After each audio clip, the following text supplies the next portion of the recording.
What I'm going to talk about today is a little bit about industry, particularly manufacturing in the chemical industry, as well as the skills gap.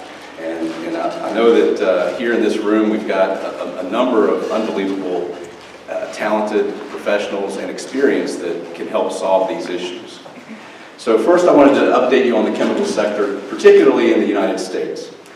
So the trend over the last several years, decade or so, has been globalization. Everyone's heard about the emerging markets. You think about Latin America, China, India. That's where a lot of the growth has been, particularly in manufacturing and the chemical industry.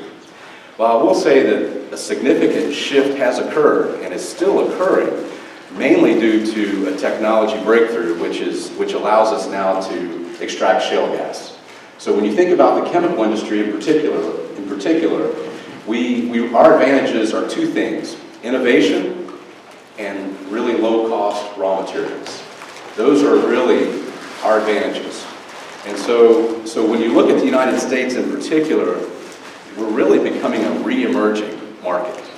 We really want to see that renaissance of manufacturing here in the United States. And we're starting to see that trend, not just in Dow Chemical, but other companies and manufacturers as well. And so when you think about, and I'm looking at some of these statistics here, I didn't want to put a bunch of charts up here. I am an engineer, but didn't want to do that. But if you look at the re-emerging market in the United States, if you look at 2025, 3.5 million manufacturing jobs will need to be filled. That's in addition to what we've got now. 3.5 million manufacturing jobs. If we don't create a shift in our education and business pipeline, it's estimated that 2 million of those jobs could potentially be unfilled. And that's not obviously helping anyone. And so companies are continuing to be heavily impacted by this continued expansion of the skills gap. And for folks that don't necessarily understand what the skills gap is in today's workforce, it's really what employers expect. Entry-level employee, what does an employer expect versus what a new employee or a skilled worker can bring to the table? What can that individual offer? So that's the gap I'm talking about. And so what some employers are doing in response, I think is less proactive and more kind of responding to the is situation, which is the gap. And so what some of the companies are doing, including Dow, is onboarding. So we're spending more time and resources in onboarding, not only training them to do their job, but focusing their training so that we can make them a successful employee long term. Again, I don't find that to be a solution, but it's definitely a best practice. Second is continuous education, continuing skills. And so a lot of major companies offer educational assistance. Different certifications both in the company as well as external. Again, that helps, but it's not necessarily a sustainable solution. And again, very much a best practice. And then when we talk about hiring, we're now hiring based on personality traits instead of educational background. I mean, I want both, right? We want educated folks with the personality traits. So it's great to hire based on leadership, integrity, accountability, work ethic, but we want them to have a basis for that, some sort of a base foundation in education. And then, taking advantage of experienced employees. So how many folks do you see re-entering the workforce after retirement to help their company out? I don't know, show of hands. I know we use our experienced employees to mentor and develop our newer folks, but there are often times when we bring our retirees back.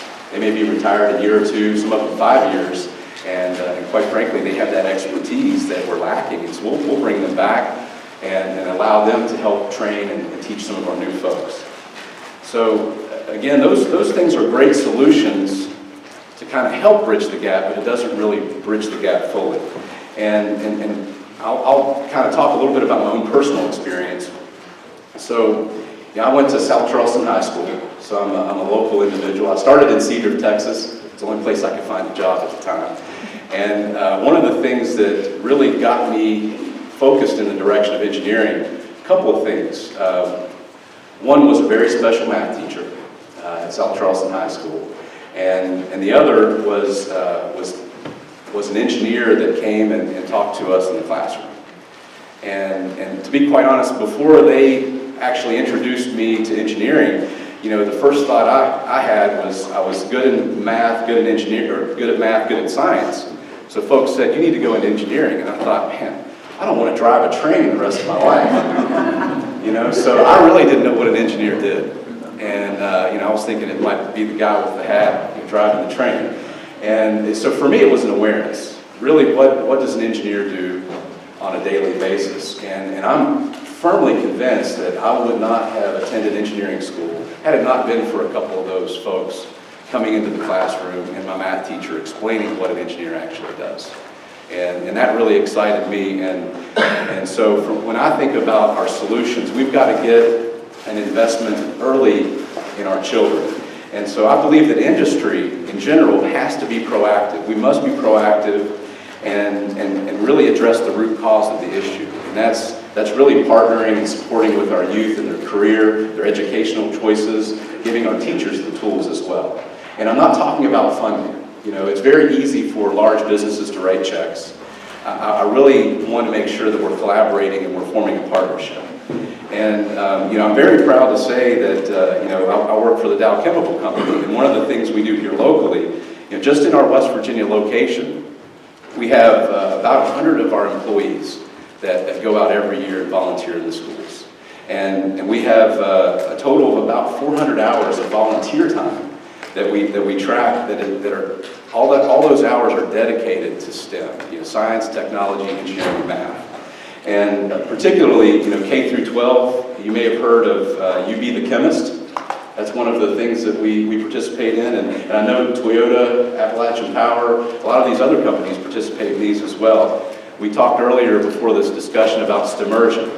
And we're actually in the process of finalizing our agenda for next month, where we're going to bring an entire group of teachers in. And we're going to give them the behind-the-scenes tour. We're going to give them a very good view of what it is we do on a daily basis, and hopefully give the teachers some tools to take back to the classroom. We participate in science fairs, experiments, hands-on demonstrations. I think we're calling them demonstrations now. It's a bit of a tongue twister. Career fairs, as well as STEM camps. And I know we're participating in WVU-Tech's hosted STEM camp this year as well. And so I really urge each business to partner with the local schools, educational organizations, and really help close this gap. We really have that need, and when we talk about these manufacturing and industrial jobs, these are really careers. I mean, these are jobs that folks can not just get by, but truly make a living. And so I want to, again, thank WVU Tech as well, and appreciate everyone's time. Thank you very much.